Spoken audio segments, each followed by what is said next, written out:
Sí, muchas gracias, señor presidente. Quería hacer varios comentarios sobre las propuestas. Primero, yo no estoy de acuerdo con muchas de las sugerencias de la policía, de la ponencia de la policía. Yo entiendo que si se debe mantener el término corrida para diferenciar los otros tipos de grupos de vehículos que a veces transitan por las vías.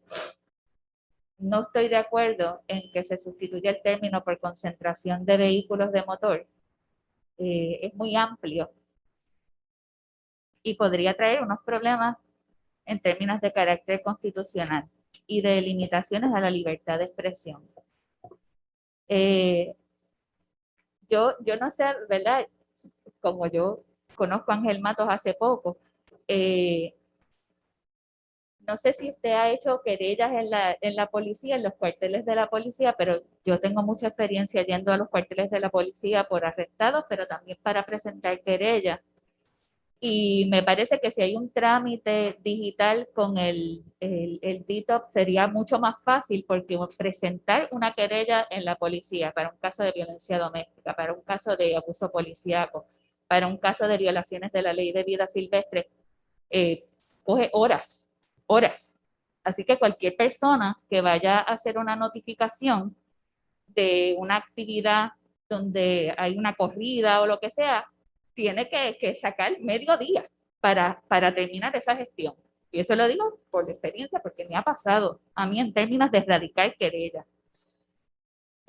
No hay la persona que está atendiendo al frente, el retén, no necesariamente va a poder tomar esa información. O sea, como el mecanismo de ir a un cuartel, yo le diría que no es recomendable en términos de agilidad, por experiencia. En segundo lugar, me parece que la peor recomendación de la ponencia de la Policía de Puerto Rico es la número 4, que es establecer un delito. Porque precisamente ayer, los recursos investigativos de la policía son recursos bien limitados. Eso lo sabemos. Eh, de propio y personal conocimiento, sabemos que el CIC en San Juan, la parte de análisis, que operaba anteriormente con 8 o 10 personas, nada más tiene 2 personas para analizar evidencia, para presentar los casos criminales. Ayer, en la vista preliminar del caso del asesinato de Nilda, se encontró no causa. Los recursos de la policía de Puerto Rico no pueden activarse para unas multas en unas corridas de vehículos o en unas manifestaciones cuando son sumamente necesarios en casos verdaderamente importantes como asesinatos, agresiones sexuales, violencia doméstica. Entonces estamos judicializando, criminalizando toda la conducta en momentos donde no hay recursos de personal. Para mí, esa sugerencia número 4 me parece la peor de todas.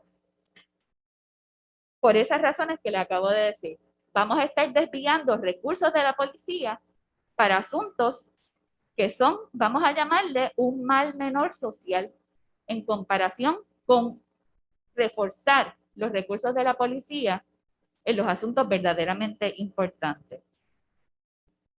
Sobre, sobre el requisito de notificación.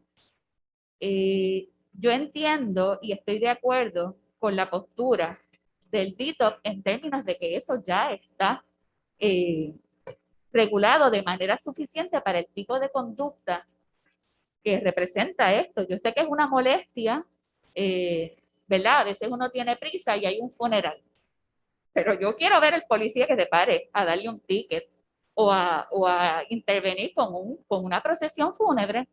Es más, eso podría ser un delito, que es interrumpir esos actos. No estamos viendo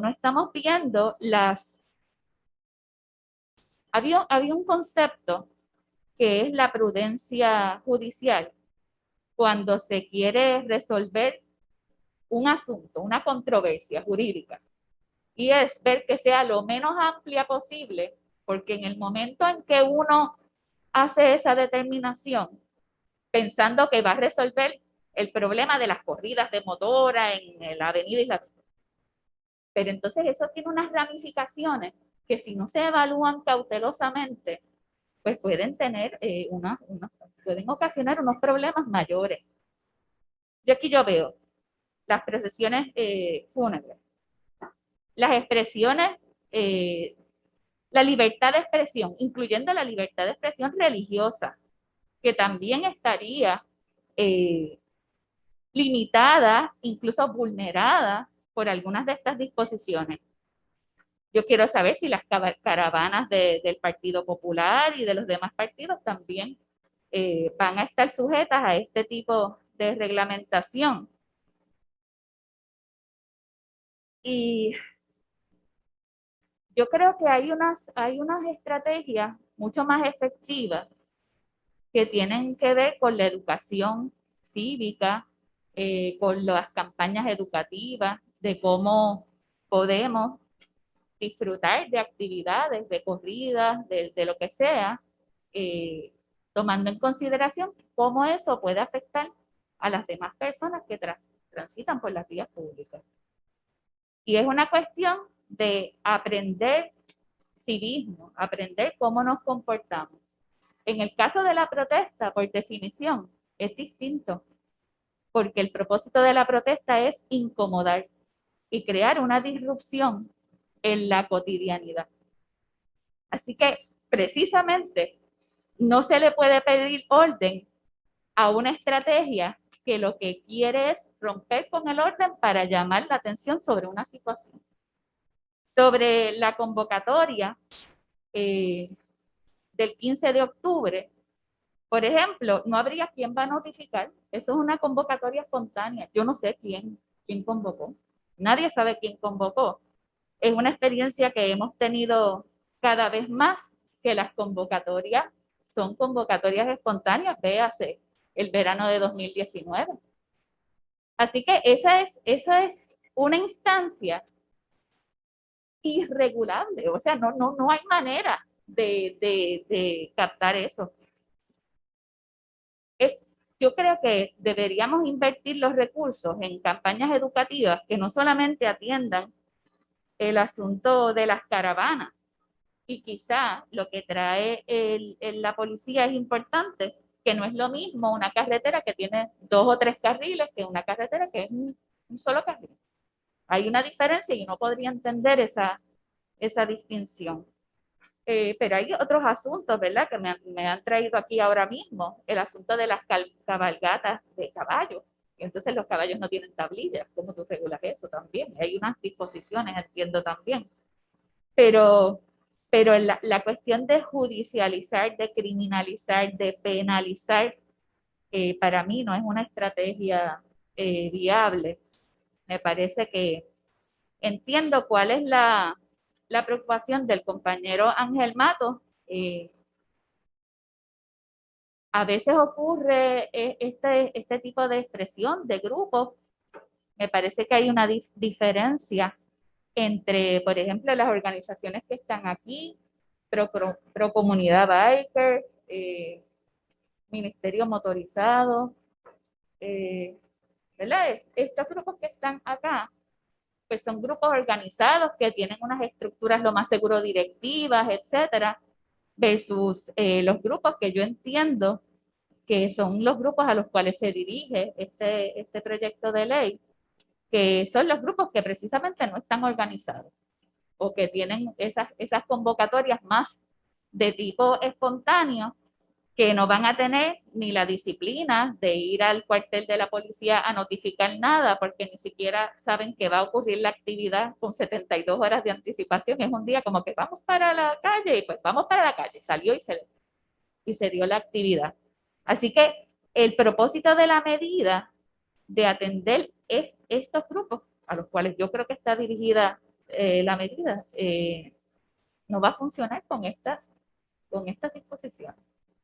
O sea, me da la impresión de que hay que hay que evaluar esto con más cuidado, porque la gente en Puerto Rico está viviendo una situación bien difícil económica e imponer unas cargas, unas multas, unos procesamientos judiciales adicionales sería terrible, terrible.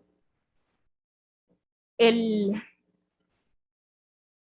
el último arresto que hubo de los recientes en las manifestaciones, y estoy pensando en la ocasión de que se pudiese intervenir con algún grupo de motoristas, etcétera, y se arreste a alguna persona. Eso, los tribunales no es como antes. Antes el tribunal de San Juan estaba abierto hasta las 2 y las 3 de la mañana y habían jueces allí, ¿no? Ya a las 5 a las 6 de la tarde, eso está cerrado y quedan 2 o 3 tribunales abiertos. Bayamón es uno de ellos.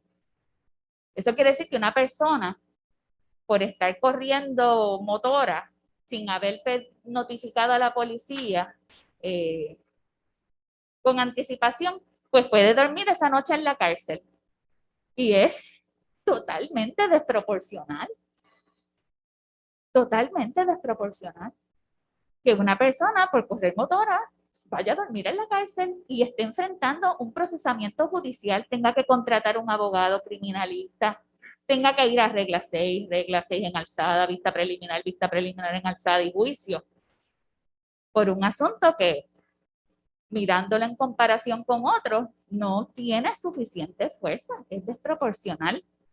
Y quería, ¿verdad?, traer el asunto de la figura del Road Guard o unas certificaciones, porque eso a mí me trajo a la memoria el asesinato de Miguel Cáceres en Humacao, que precisamente era una de las personas que estaba en un club de motora y estaba dirigiendo una caravana en ocasión de un quinceañero de una señora, es una demanda federal que se ganó. Y un policía que le dio órdenes a esa persona que estaba, ese motorista que estaba dirigiendo y organizando, ¿verdad? Como si fuera la seguridad de esa caravana, acabó asesinado por un policía de nombre Pagán. ¿Cómo vamos a compaginar eso? Yo me imagino que esta no es la única vista pública, porque es un asunto que vuelvo y recalco, necesita mayor eh, evaluación, necesita que contar con ponencias, por ejemplo, del Colegio de Abogados y Abogadas de Puerto Rico, de la Comisión de Derechos Civiles, de la ACLU y de otras instancias que son importantes para ver estos efectos que yo sé que Ángel Matos no los ha previsto, pero que yo los puedo ver viniendo de otras ramificaciones no queridas en este proyecto de ley. Esas serían mis palabras, señor presidente. Muchas gracias.